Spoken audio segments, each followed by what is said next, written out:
Welcome back, and we're here for another edition of Shannon reading his book and in his mind thinking, boy, I would write that differently now. But hey, so we're going to finish out chapter 4, and I'm thinking chapter 4, we've only got 4 pages left, so I may get into chapter 5, if that's okay. Absolutely. All right, Sterling Bishop makes his way to his quarters on level 53. He's been quiet today. Not that unusual for him, though today's been unusually silent for him. I could word that way better. He's a man in a powerful position on this arcology, and there are many who wonder how he got it, even wondering how he got here. Charles Woods hadn't been an intelligent man. Sterling knew this when he came here. On first sight, anyone could tell this man lacked the basic intelligence to rule a place like this with any hopes for real success. Sterling was aware of what fate would befall him, since it was one he had been aware of from the beginning. Offers had been made a long time ago. Sterling was merely a very good businessman. He'd been told a few simple things. He had been told that people would suffer, people would die. He had been told that his reward would be as a survivor of this ordeal. The people who made this offer got his confidence through the fact that they were clearly ahead of his people in terms of their thoughts and ideas about life. It wasn't a matter of selling out humanity. This was one arcology, and what happened here would be restricted to this final place. That's what they had told him anyway. All he had to do was allow them entry and not tell anyone he had done so. This was business, and he was damn good at it. Sterling had been raised in affluence. He was here merely because he had been bribed into it. Once here, he quickly hated it and found out leaving wasn't easy. Once Earth was rid of a member of its population, it took a lot of money to buy your way back onto an overcrowded planet. Not only was it expensive, he wouldn't have a final say in where he was placed if he did get back home. This was not the life he'd signed up for, Section A or not.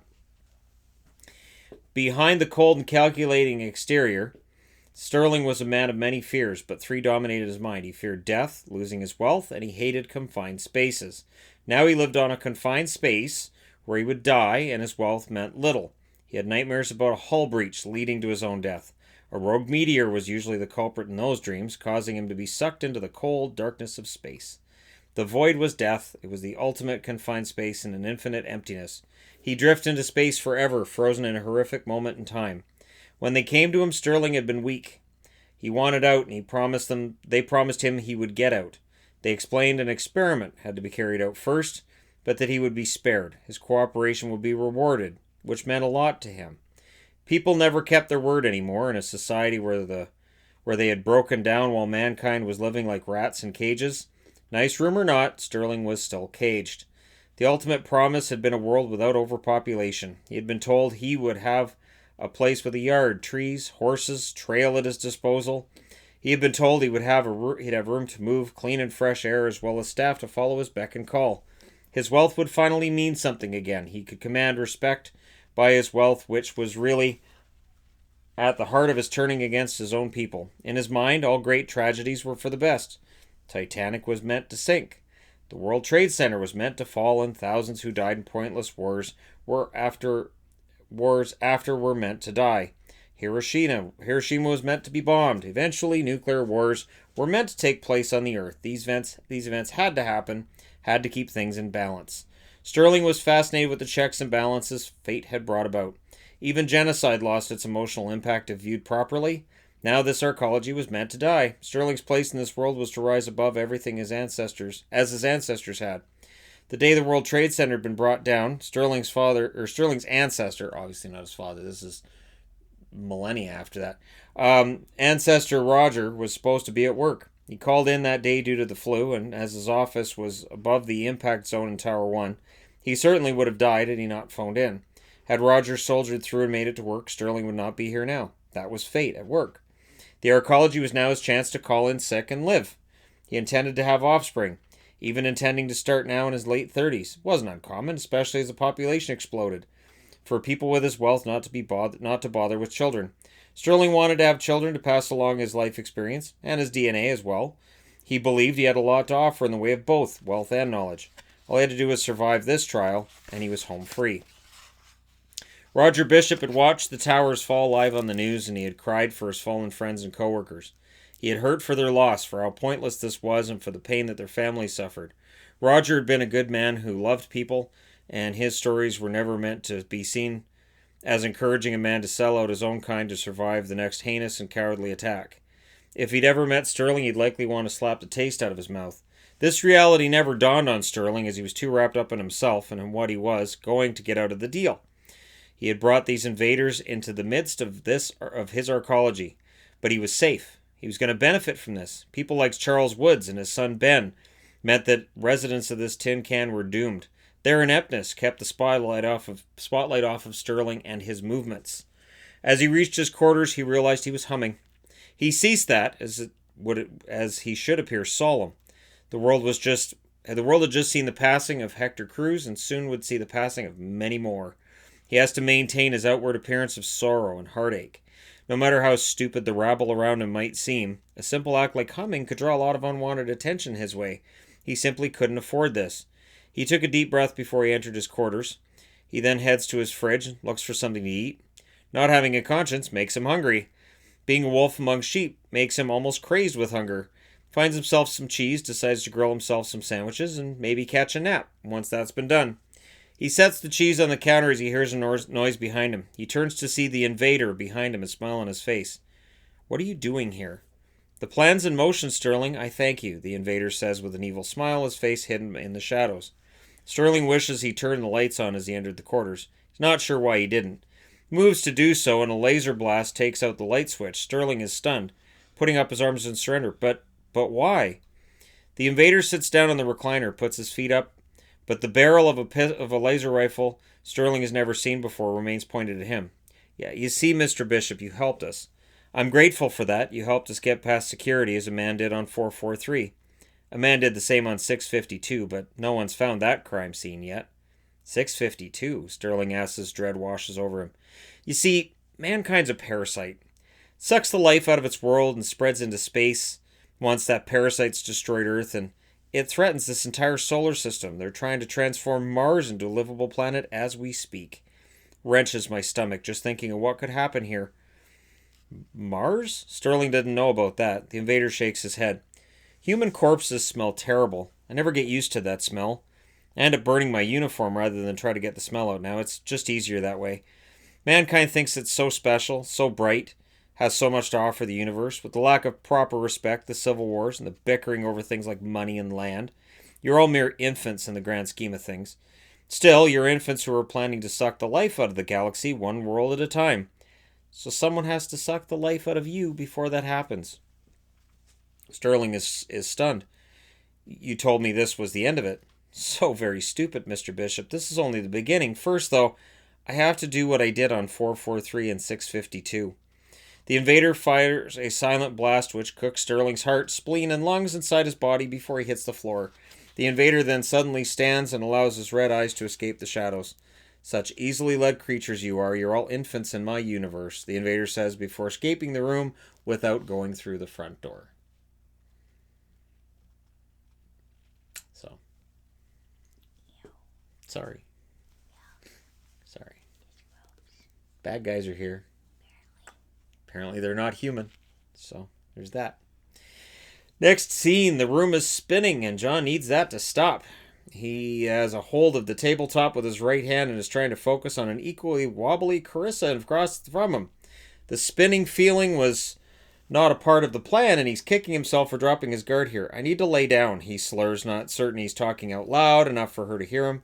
She does nod, though. "Yeah, I don't feel good either," kind of feeling like that's gonna come back up. "Not a waste of food," she says, stifling the urge to throw up. She tries to stand, but the room is spinning as badly as for her as it is for John. She decides not to open the second tequila bottle they brought to the table, and she sets it down very slowly to avoid breaking it. She then shushes the bottle before scowling. She doesn't need to shush a bottle.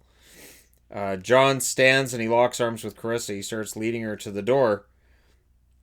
They are headed off by a young man who isn't nearly as drunk as they are. "Where are you two going?" he asks.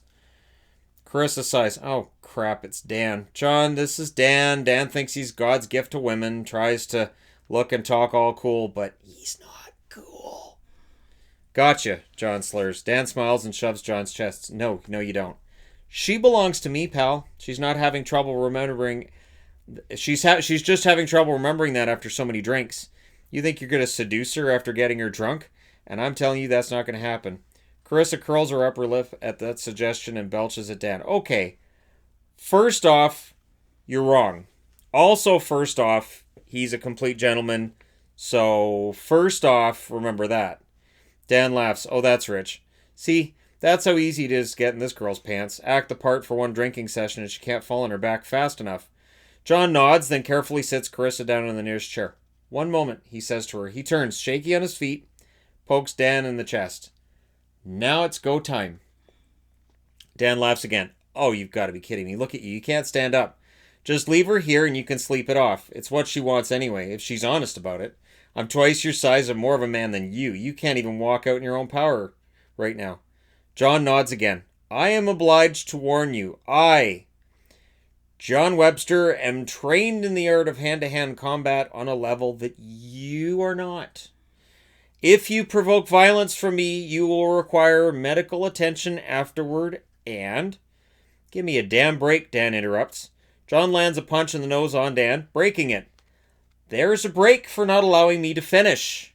As I was saying, you broke my damn nose. Dan's shocked to see his nose moved sideways and is bleeding considerably. He tries to throw a punch, but John catches his fist and shoves it back at him. Dan staggers backward. John holds an index finger up and scowls. As I was saying, he says quietly before raising his voice to a normal speaking level, I am trained to render you unconscious if I have to. This ends any time you cry out and say you've had enough. I will give you one last chance to apologize to this young lady here before I finish this. Go to hell is Dan's answer. John sighs, looks down, and then lands a kick to the side of the head on Dan before kneeing him in the gut, causing him to double over. He then picks him up, slams him onto a table. He slips off before falling on the floor in a heap. John grabs Dan's right arm, twists it till he hears a crack. Dan screams in pain. Had enough? John asks calmly and suddenly without a hint of being drunk. My arm, Dan screams. I'll take that as a yes then, John says, and he leaves the screaming Dan on the floor before heading over to Carissa. I'll lead from here, he says, and he helps her out of the establishment, while Nathan Helm looks on in awe of John's fighting skill. Carissa shakes her head. Coffee vendor, my ass. So that's the end of chapter 4. And see, the reason I did that was I was like, wow, that was a really dark scene I just did. I need to lighten the mood just a little bit. Yeah. That's pretty dark. Guy just got cooked internally. Let's move on to something else. Let's move on. So now we're into chapter 5. And yeah, we'll do the first scene in chapter 5. Catherine watches out the window as they pass other arcologies. From the outside, they look tame enough. These are massive structures, all built to the same dimensions. You know, if you're yawning, that really isn't going to make the captive crowd out there all that. I yawn all the time. Likely to. Used to this. Huh. My wife's so excited by the book, she's yawning. Right. From the outside, they look this. They're massive structures, all built to the same dimensions. The glass bottoms on each, the ring of water around them, decorated with solar panels, thrusters that are used to get them into orbit and hold them there, which sit along the sides of the craft. The thrusters are small enough that they blend in with the rest of the ship and would likely not even be noticed if one doesn't show them where they are. They're well designed and hide anything that's going on inside of them. Mike emerges from another room and looks panicked. 443 was not the first, he says, his eyes wide with terror. What? Catherine hopes Mike is wrong. Mike pulls a handheld computer from his shirt pocket and opens it, then projects a video image of a news report, all while shaking his head. It's been chaos here, the young male reporter says, likely believing this is an award-winning report he's giving. Violence has been spreading throughout the Vienna arcology, known technically as number 652. It all started with murder most foul, as they say. Now I stand on level 52, one floor below the worst of it. I have to wonder if there will ever be peace here again. Mike turns off the broadcast at that point. Level 53, Catherine says, nodding her head. The question is, why level 53? Tanya asks as she enters the room, eating a bowl of cereal. Anyone want to bet on which level Hector Cruz lived? Mike sighs. I have my theories, but right now that's just theories. I just can't get into it. Why not? She asks. I'm special ops, same as you. Catherine here's been through hell, and she knows who we are, so why not tell us both who you think is behind this? Mike looks out the window and sighs to himself. There's so much I don't talk about. I've been a member of the special ops team for so long now, I sometimes wonder if I know this is actually real. I want to share this information with you, but I can't. I can only tell you this. There's a vast amount of matter and energy in this universe that mankind is far too distracted to notice or properly investigate. For the past 500 years, mankind's been in a holding pattern. Technology moved forward and science tried, but the population crisis and nuclear war set everything back. Mankind has a lot of potential, you see. I believe in mankind and in the future. I'm in the minority, though.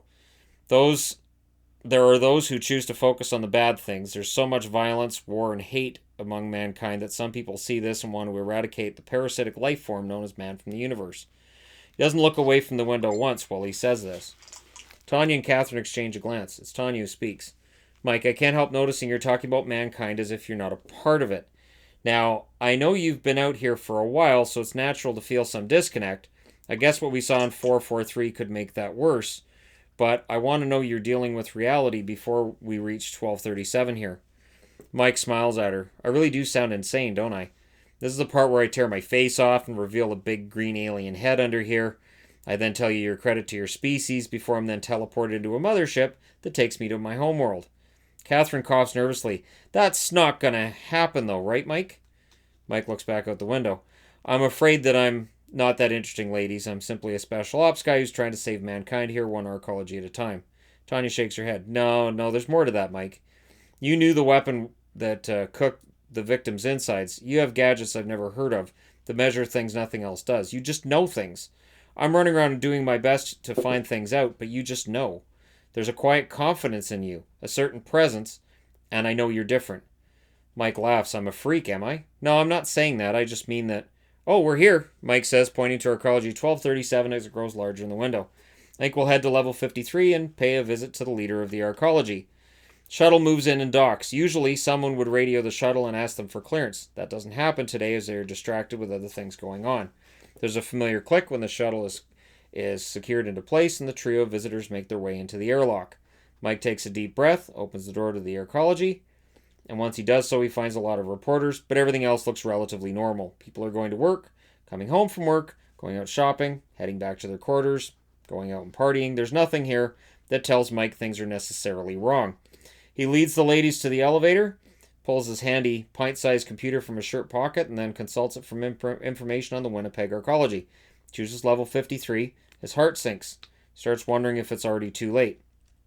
If the wheels have been set in motion and there's nothing that can save the residents here or the women who are at his side in this mission.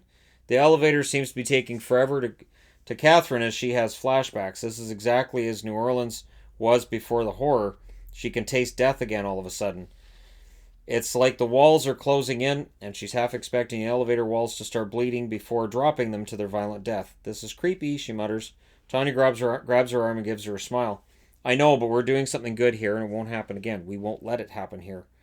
This does little to reassure Catherine that everything will be fine, since Jensen gave her similar assurances when things first started going wrong. The beginning of the bad time on the previous arcology. She wishes these ships weren't built to the same design. It's making it worse for her. The elevator dings as it reaches level 53 and the doors open into a media circus. Mike leads the ladies through a sea of reporters who didn't notice. Two people dressed in uniforms, leading a gaunt woman down the hallway. The only story on this arcology is the death of Hector Cruz. Mike heads straight to Hector's quarters, looks around before taking out a security card he had been given, which allows him access to the room. The room's been cleaned. Mike curses under his breath, shakes his head. It's a crime scene, but somebody cleaned it already. That ticks me off. Someone covering something, Tanya asks. That'd be my guess. Hector died only a few hours ago. There's no way this place should be that clean and unguarded. Let's have a chat with the section leader.